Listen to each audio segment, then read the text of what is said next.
Good morning, everyone, and thank you for joining our webinar. My name is Ana Ramos, and I will be the moderator.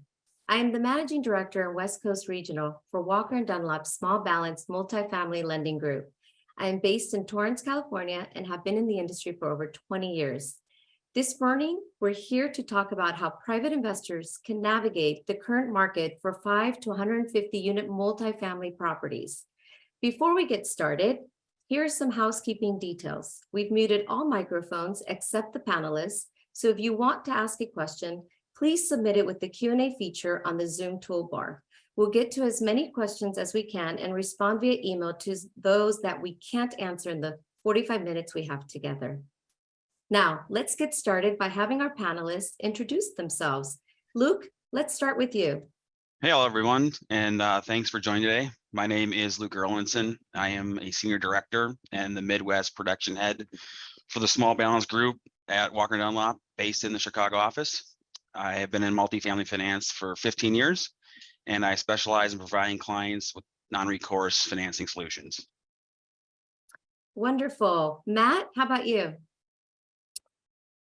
Thanks, Anna. Hi, everybody. My name is Matt Jones. I'm a Managing Director in our investment sales team based in Grand Rapids, Michigan, and really cover the Great Lakes region here in the Midwest from an investment sales perspective. And I started my career in the depths of the great financial recession, so about 14 years of experience. Scott, how about you? Yeah, thanks, Anna. Hello, everyone. Thank you for being here.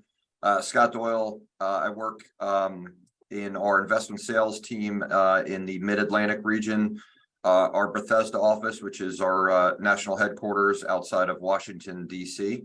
I was working on Wall Street for about 16 years before I joined Walker & Dunlop roughly 3 years ago. Love it here and excited to be speaking with everyone today. Well, wonderful. Thank you so much for all of you taking the time to be here. I think it's so important that we continue to have these discussions with this uncertain market, right? So let's kick this off with an overview of what's happening and what we're seeing in the market right now. We'll start on the investment side with Matt. Why don't we start with you? Sure. I think there's contrary to what a lot of our clients are saying when we talk to them, that the assumption is that nothing is happening, and that couldn't be further from the truth. There is a lot happening. There are still deals getting done. I think, right now we're in this time of uncertainty and buyers are having trouble getting conviction. So we're seeing, much wider ranges of offers coming in where we used to see pretty tight grouping. And so to us, that just, shows us that everybody's viewing this market a little differently. But at the end of the day, there are still sellers, there are still buyers. And, in order to take advantage of the market, you need to be in the market. And I think it's important that everybody's here today and sort of realizes that, it's not time to go on holiday break yet. There's still things happening. And I think, this team that we've assembled here is a great representation of how we can help. Wonderful. Thank you, Matt. And Scott, what are you seeing that you could share? Yeah, I'll echo Matt's sentiment. It's if you talk to basically anyone within commercial real estate, it seems like the sky is falling. Debt is obviously driving markets at this point. However, we have a lot of investors and a lot of capital who are looking to transact. At the end of the day, it seems to be, we use quote unquote a math problem right now. But we're trying to figure out where we can make a market, where valuation is currently, where it's going. The short answer, unfortunately, is no one really knows. And I know the market's looking for uncertainty and certainty and thrives on that. I wish I could kind of come in here and provide some astute wisdom as to where cap rates are, but no one can do that right now. We clearly have buyers who would like to buy day one with positive leverage, roughly, 5.75 to 6.25 cap rates, but we haven't really seen sellers willing to go there yet.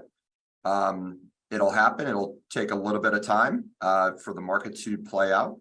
But I honestly, I think it's a great time for our private capital middle markets buyers to come in and make transactions happen, because a lot of the institutional buckets are on the sidelines right now. So I think there's some real opportunity. No, that's great to hear. Thank you, Scott and Matt. So moving on to some lending, the lending side, Luke, what type of options are available once a private investor identifies a property? Yeah, well, it's been an interesting year to say the least, as we've all had to adapt to a rising interest rate environment. And to what Scott and Matt said, there's no doubt that the activity on the financing side has decreased recently. However, as they also said, deals are definitely still getting done. Freddie Mac and Fannie Mae remain active across the spectrum of properties, from market rate to mission-driven affordable product. On the small balance side, Fannie Mae has the best fixed rate pricing at the moment. Just to get kind of a high level indication of where current market pricing is for a 10-year fixed rate deal. The range today would be in the call it the 595 to 645 range on a 10-year max leverage transaction, which would be 80% LTV, 125 minimum cover. Pricing on the lower end would suggest the property is more mission driven, safe, affordable workforce housing as defined by the agencies. And then as you kind of go down the leverage curve, deals that are pricing kind of the lower leverage bucket, tier 4, 55% LTV, kind of a 155 cover, that the pricing comes in about 40 basis points. So you're seeing kind of 5.5 to 605. With the agency products, there are several things we can do to structure a deal around higher interest rates. Flexible prepay options are available. So when rates do come back down, the prepay penalty is more manageable. Now, in addition, full term interest only is an option many borrowers take advantage of to offset higher rates. Maximizing the IO term is a minimal pricing adder, and it allows for a significant increase in annual cash flow. So, the agencies are definitely there. I mean, the agencies are the big component of the agency lenders is they're there in all markets, whether it's a strong market or not a strong one. They provide liquidity to the multifamily market. So definitely still active. And in addition to the agencies, however, WD does have proprietary floating rate products to provide, enhanced flexibility for deals that may not fit the agency box. Pricing for these products is higher when compared to the agencies. However, we have the ability to size deals and do everything we can to push proceeds. No, that's great. And Luke, staying with you for a moment, how can a potential borrower best prepare in this market like this to close a successful loan with you today?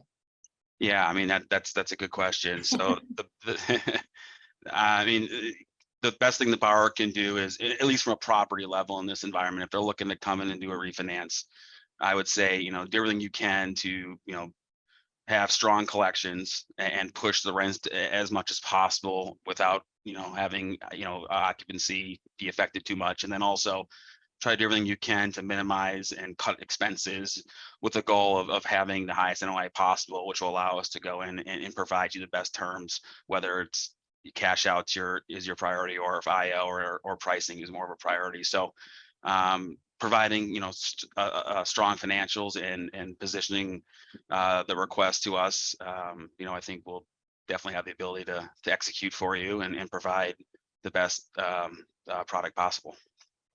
Wonderful. And Scott, let me ask you, for a seller, how does a seller prepare in this market for a successful closing? Yeah, Anna, great question. We've generally worked hand in hand with whichever seller we are representing, lucky enough to represent in a transaction. There are a lot of things you can do. I think what buyers find most important certainly are occupancy rates staying high, trade outs towards the top end of the range, ability to increase rents going forward, especially if it's a value add opportunity, which an investor is going to go in and acquire. There are a whole host of, obviously, Luke can go into this more, but a whole host of debt options that are available to our clients. Yeah, we relish the opportunity and look forward to working with them all You know, the most important question that we receive is obviously cap rates here, and I know we're going to go into it a little bit, but you know, try and find obviously the most attractive yield for our clients is certainly paramount. And Thank I you, think Scott. if I could just add to Yeah. Scott's comment and flip it to, you know, what a buyer can do in this environment to successfully close a transaction. I think from Scott and my perspective and everybody on the WDIS team who's representing sellers, having a relationship with someone like Luke and having your debt execution really teed up and understanding what the debt market looks like and being able to articulate that to the listing broker is critically important right now because of the volatility that we've seen. And being able to, you know, again, articulate your plan and provide the certainty of execution is really kind of the first question or concern that we're getting from our sellers right now. Wonderful. Thank you, Matt. And staying with you, Matt, for a second, why don't we dive in a little bit more in terms of cap rates? Can you talk a little bit about cap rates and what you're seeing and the particular markets that you typically work in? That'd be wonderful. So I work in the upper Midwest, as I said earlier. We never got to see the 3.5 caps that some of our colleagues in the Smile States saw.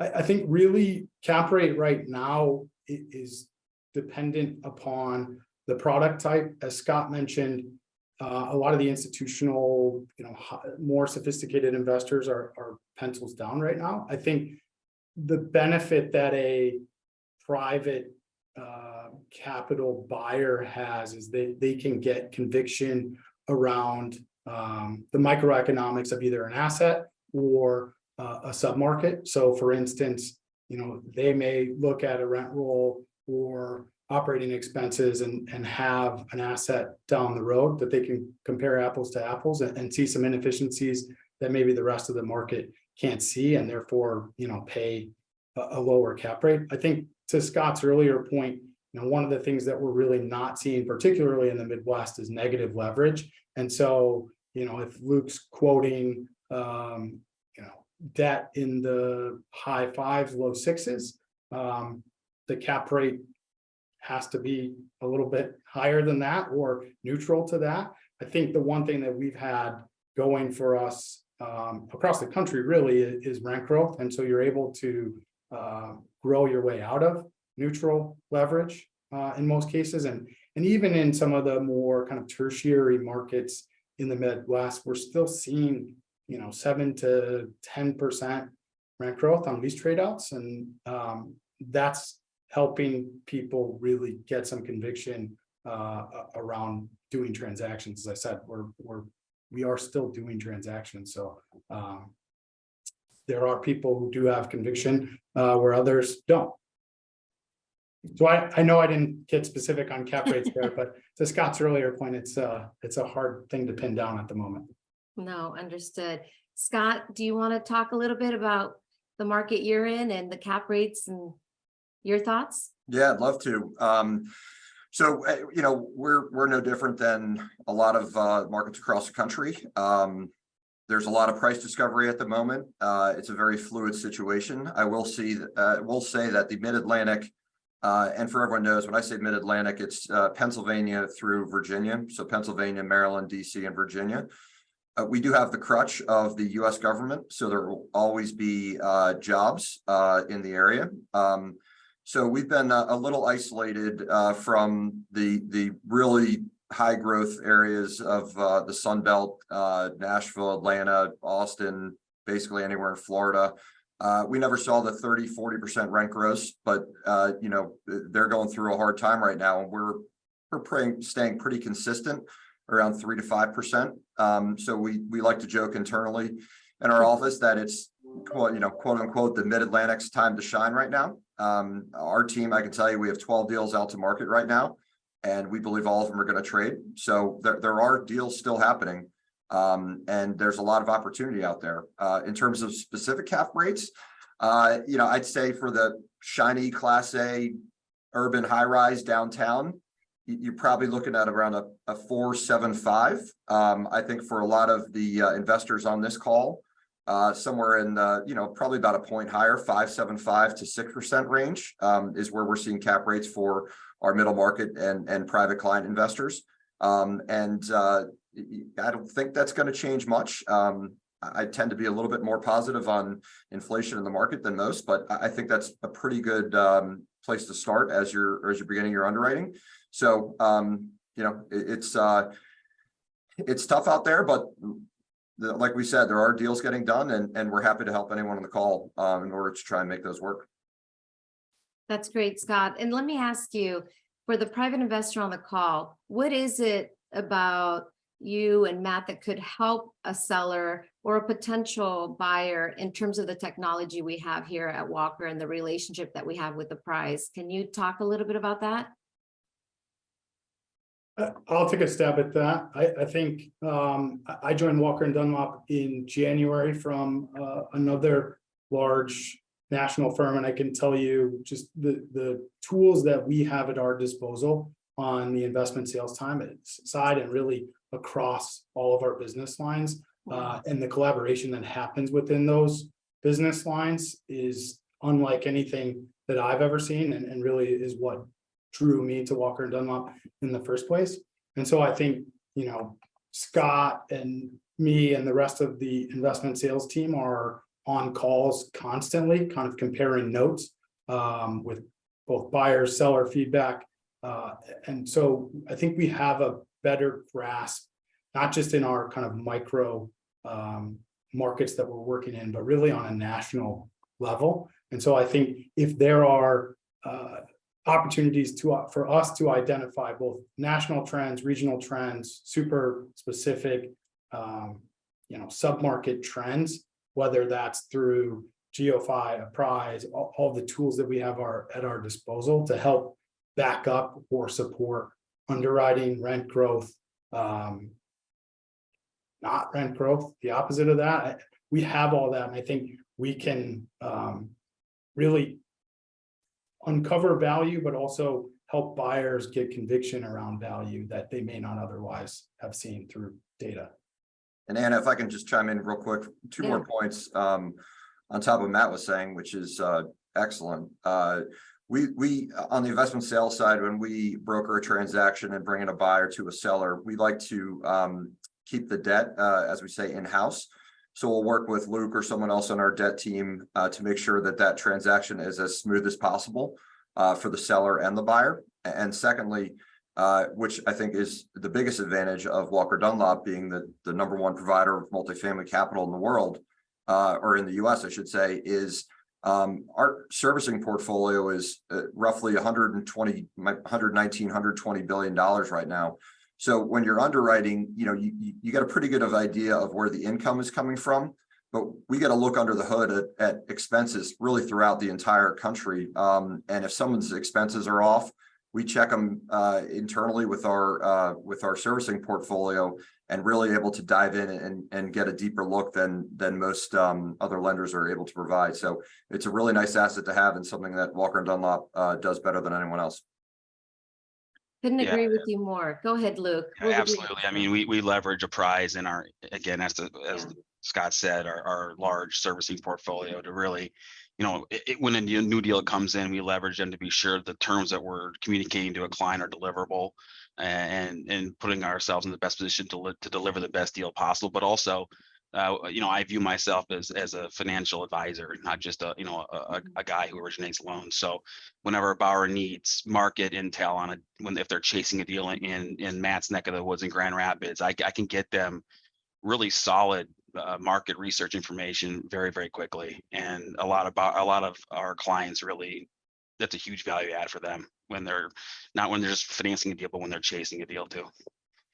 Yeah, no, and I think today in today's uncertain time, it's really important to continue to have discussions and really build relationships with lenders and the investment sales side, and be able to understand each and every market's a bit different. So some are lagging, but some are not. Some are still thriving. I think Willie shared in CNBC interview that he did that we are forecasting, or at least a survey that was done, that there's at least 5% rent increases projected for 2023 for most of our clients.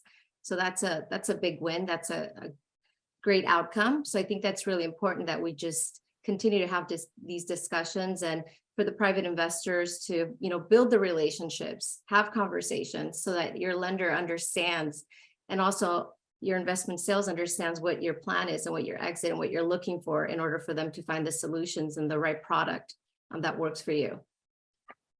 Why don't we chime in and to see if there are any questions from the audience? So we wanted to take some time. Again, if you do have a question, if you do, please go into the Zoom chat and ask any questions. Okay, I'll start with the first question. I have a local debt broker relationship that I use to access the agencies. How would engaging Walker & Dunlop be any different than using my local broker? Yeah, I'll go ahead and run with that one. Great question. I mean, the difference is WD is a direct lending partner with Fannie Mae and Freddie Mac. We're a licensed Fannie Mae DUS lender and Freddie Mac seller servicer. So essentially what that means is production, underwriting, closing, and servicing is all handled in-house by WD employees. And to what Scott was saying earlier, I believe our servicing portfolio is 120 billion, of which I think roughly 90 billion consists of Freddie Mac and Fannie Mae loans. So we clearly have the experience and the resources to provide, the best execution in the market. And a lot of what I tell my clients is, I am the direct lender to the agencies. I am your first point of contact at the quote stage, through underwriting, through closing, and for the term of the loan. So you come to me if you need anything else, and clients really value that significantly. Yeah, definitely. Question 2. This question is for Luke. It seems that as benchmark rates have risen, so for 10-year, et cetera, lenders have maintained their spread above that benchmark when pricing commercial mortgages. For example, have passed increases fully along to borrowers while also limiting sizing. Do you expect that spread to compress at all? In many instances, looks better to be the lender than take the risk of a real estate asset and face negative leverage.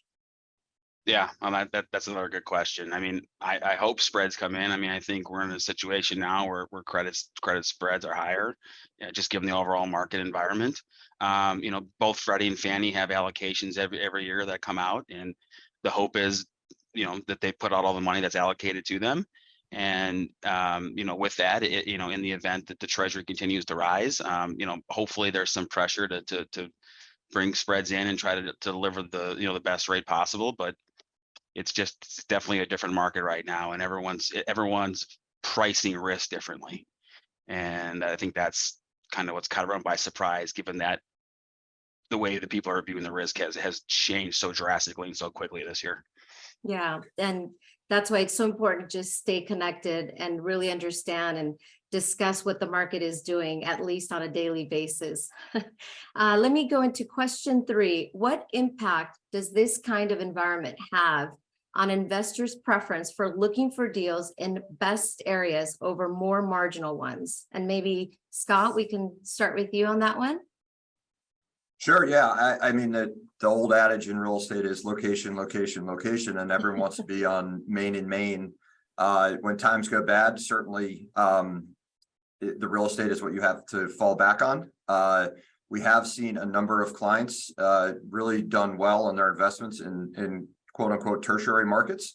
It all depends on, you have to do your homework and your underwriting on the market itself, job growth, schools, et cetera. I think you're better off being in the better real estate areas, but there's a whole lot of opportunity out there in suburbs, tertiary markets, et cetera. It really depends on the market that you're in, the city that you're investing. So it's a little bit tough to answer. It's a little broad, but it just kind of depends on your investment criteria and the ability to underwrite to that market. Matt, do you want to share anything on that? Yeah, I think to use what Scott said earlier, it's a math problem, right? What is your risk adjusted return for being in a quote unquote lesser area. I think, main on main Class A, brand new shiny asset is obviously less on the sort of risk versus return spectrum, but versus a 1970s asset in a place that you haven't heard of before.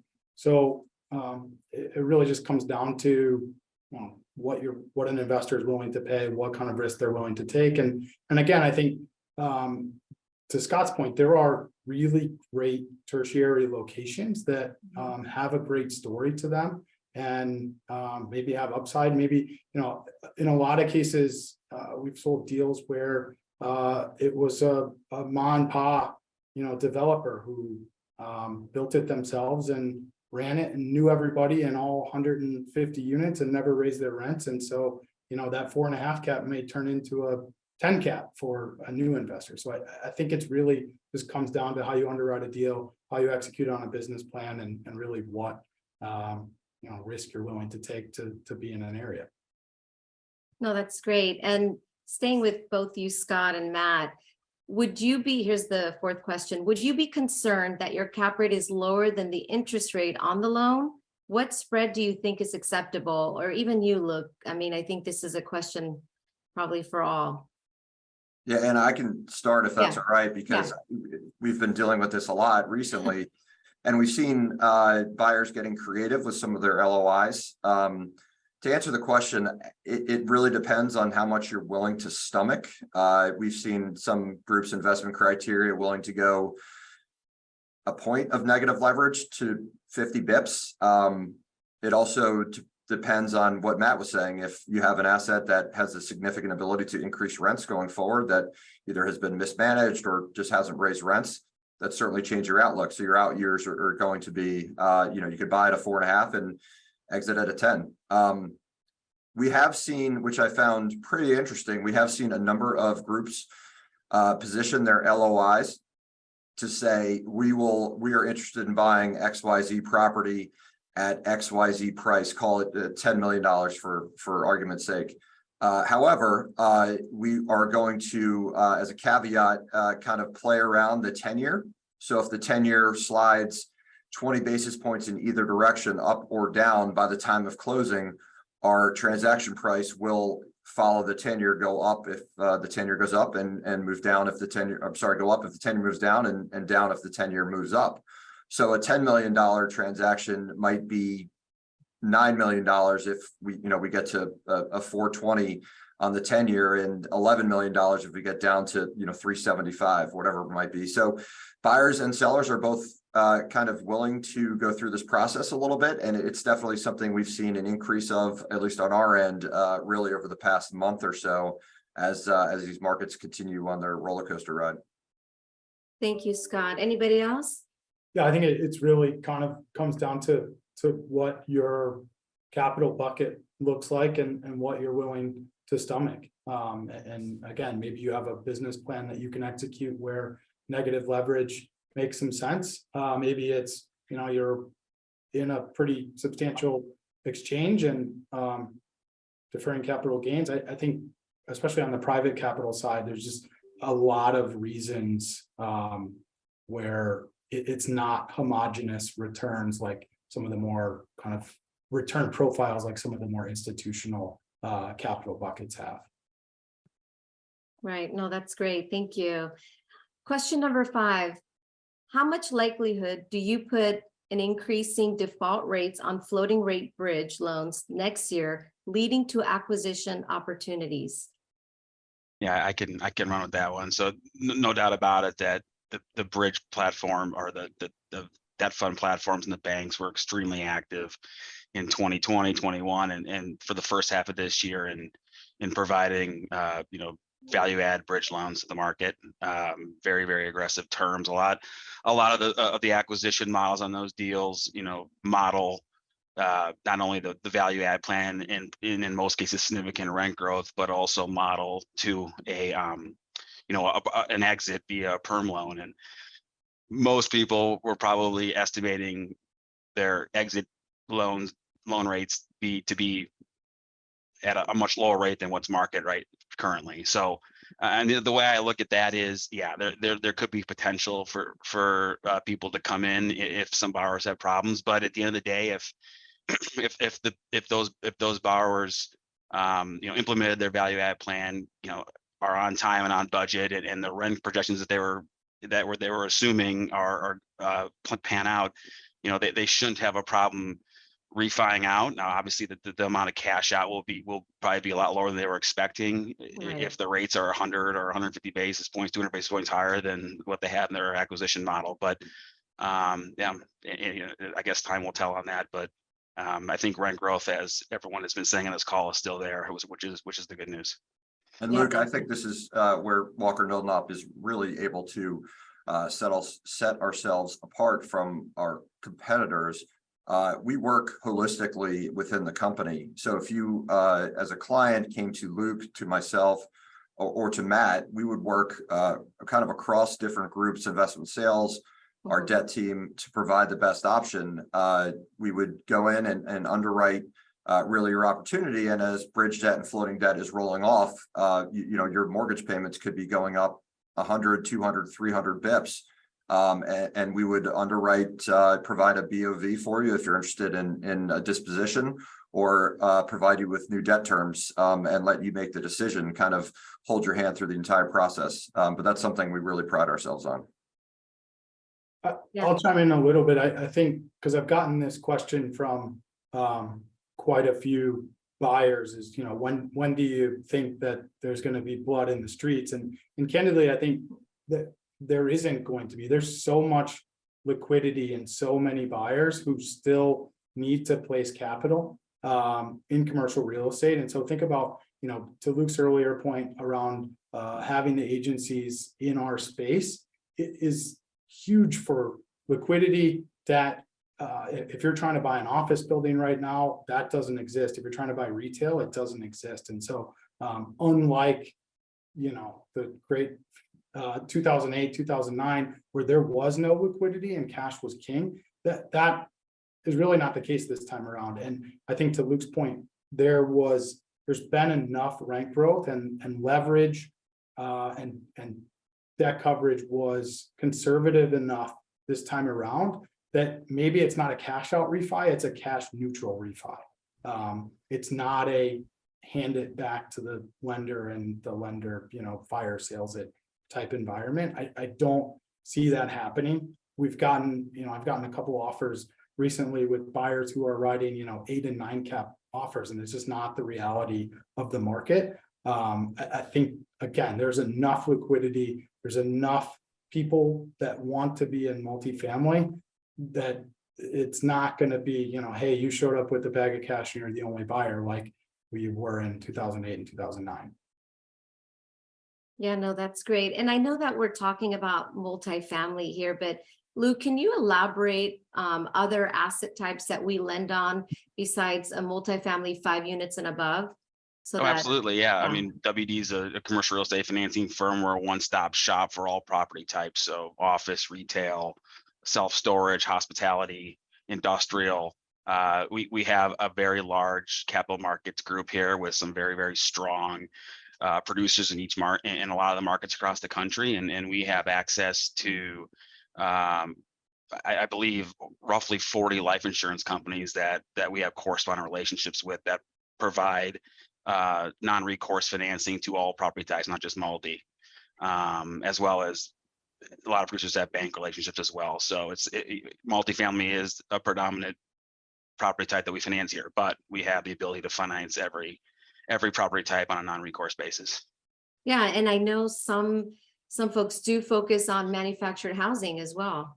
So that's really a cash cow kind of product. One of the questions, Luke, for you, if you were refinancing today, would you do a 5-year or a 10-year term today? Another great question. I mean, you got to evaluate a few things. Are you a long-term holder? Are you a short-term holder? I mean, I think if you did entertain doing a 10-year deal, I would probably consider trying to flex the prepay, so you're in a position to refinance when rates come down and it's not a material hit on a prepayment penalty. I would, and I guess I would outweigh the spread between the 5 and 10 year as far as pricing, and I would also do everything I could to push interest only as much as possible. Yeah, and I think since Fannie Mae today is pricing better than Freddie Mac, the Right. 10-year product is definitely priced much more attractive than the 5-year. But to your point, pricing or adding the right prepay when we do see rates adjust, that the actual investor will be able to, refinance without too much penalty, Yeah. which is important. Okay, let me move on to the next question. We have such great questions. Thank you. What is the average deal size you are seeing execute in the market if primary source is private investors? I think our definition in the Midwest for private capital is under $50 million transactions. I don't know if that, if Scott has a different definition for that, but that would be my short answer for that. Yeah, I agree. We've kind of run the whole gamut here. We've sold $1 million, $2 million properties up to about 50 million. And it just depends on the appetite, obviously, of the buyer and seller, but I think that's pretty much in the ballpark. Great. And Luke, on the lending side, what is the minimum loan and do you have a maximum loan? There is no maximum loan that we can finance. WD did a $2 billion Fannie Mae transaction a couple of years ago. So Wow. no doubt on the small side, we can finance deals as small as $1 million, both via Freddie and Fannie. Thank you. Next question. Besides the longer term delegated underwriting, are there other reasons to choose Fannie over Freddie and vice versa, Freddie over Fannie, for strengths and weaknesses between the two? Luke, maybe that's for you. Yeah, I mean, we'll start with Freddie first, and we'll focus on small Yeah. balance. You know, the major benefit to Freddie Mac SBL is the ability to hold the rate at application. So they provide that functionality, which obviously in a year like this was a really strong metric. And they keep their process somewhat simple. It's 5, 7, 10-year term, fixed rate. They don't offer a floating rate option, and they don't offer supplementals. So it's kind of not cookie cutter, but a little more of a simple structure. And they kind of focus on, your traditional multifamily conventional type product types, and won't venture into student housing on the small balance side. The benefits to Fannie is, I'd say, longer term debt. Fannie Mae tends to be typically the winner if you want to go 7, 10, or even longer. They have the ability to push interest only at a reduced cost. Fannie Mae, again, you get the delegated part of it. So a lot of, the way the model works, a lot of the credit decisions are delegated back to W&D, which allows us to push and provide, a strong product. And Fannie does allow for supplementals during the loan term. So that's another major benefit to the Fannie Mae product. And one thing I miss on the Freddie Mac side is that they're 5-year, especially in top markets, which Chicago's top market, LA, Seattle, Dallas, Fort Worth are a couple others. Their 5-year product is very, very strong, and in most cases will beat Fannie if you're a 5-year term borrower. Yeah, and I'm sorry. go I just ahead, want to add one thing really quickly on Fannie Mae's side, just because we do have a lot of private investors on this webinar, and sometimes it's forgotten, but if you're interested, they do have a 30-year term. So for those people that want to put long-term debt and never touch the loan again, for whatever reasons, just know that is out there. And it is something that we sometimes forget it is there, but just keep that in mind. I'm sorry, go ahead, Matt. I was just going to add from the investment sales side, another benefit is the assumability. So, in our world right now, probably the most actively bid deals are deals that have assumable debt that's in the 3.5% to 4% that got sourced a year, 2, 3 years ago, that still have some term left on them, 6, 7, 8 years. And so investors don't have the kind of unknown of where they're going to be able to execute on that debt side. So if it is something that you're thinking about potentially selling, it gives you some optionality in the future, assuming that rates go up. Great point, Matt. Yeah, definitely. This is a question for Scott and Matt. Are any sellers contemplating condo conversion? Yeah, we've seen a little bit of that recently. It's not the easiest thing to pull off. It was popular probably 10, 15 years ago. We really saw a lot of condo conversion plays. I know at least in the recent transactions that we've had, sellers are hesitant to sell to someone who's going to do a condo conversion. And they've lost out in the best and final process because of it. But you know, if you have the conviction and the game plan to pull it off,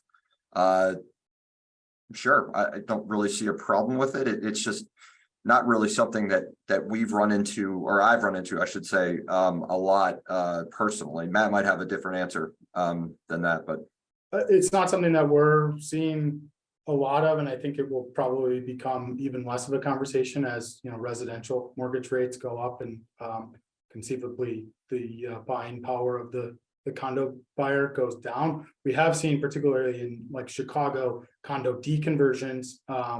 Those were big over the last 2 to 3 years, where, you know, investors came in and the value was much more as kind of a deconverted multifamily property than individual condo owners could get for their unit. So they came in and bought basically the entire building out and then deconverted it. Wonderful. Question. Do you work with mortgage brokers? Absolutely. To the point earlier, yeah, I mean, we're a direct lender to the agency, so we do a ton of brokerage business here. And, you know, I think we mentioned on the call earlier, we're routinely the #1 Fannie Mae lender in the country. I think we've been #1 7 out of the last 10 years. And, you know, we have significant deal flow from brokers. I completely agree. Thank you, Luke. This other question came in regarding is Fannie Mae still offering substantial rate reductions for green Globe certified multifamily buildings? So for green. I believe, I mean, there's the standard deductions definitely there for affordability, and they do have a green initiative as well. I believe is it 20 basis points, and I don't know. Yeah, it's about roughly 20 correct. basis points to go in and get a green cert. So yeah, they are Exactly. offering a benefit. Perfect. And here's one last question. What are the floating rates right now, and would you recommend, if you have an idea of floating rates at this time? I mean, I think first off, on the Freddie SBL side, floating rate is not an option. So Right. if you're looking to do a floater, Freddie Mac, it has to be a loan amount 7.5 or greater. And, you know, their floating rate, I mean, they kind of publish 7 and 10-year floating rate options, you know, higher max leverage scenario, 125, 80% LTV pricing for a 10-year floater is, you know, call it 240 over the 30-day average SOFR. So, I mean, it's most borrowers I'm seeing are not entertaining floating rate debt right now. The benefit to it is there is typically a 12-month lockout, and then thereafter it's a 1% prepay, so it gives you some flexibility. However, you know, SOFR has been rising dramatically, and it's a lot of borrowers are having a hard time, you know, understanding where it's going to go. Yeah, that's why, again, I think it's really important for you to have that relationship with your lender and to have the discussions of what is important and what you're looking for in order for someone like Luke and Scott and Matt be able to help, whether you're buying, selling, or you just are refinancing, in order to meet the needs and be able for us, in order to be able to listen and be able to deliver, and also try to deliver as much as possible in this market with certainty of execution. Well, is there any other comments that we'd like to close with? I know that we're 45 minutes in. So thank you all for joining us, Scott, Matt, and Luke. Thank you so much. Any thoughts as we close?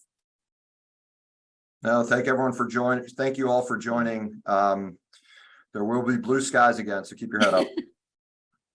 I Yes. think to quote Willie Walker, you have to be in the market to take advantage of the market. So you know, as I said earlier, it's not time to go on holiday vacation. There are still things that are happening. And I think that there will be opportunities for those that are in the market.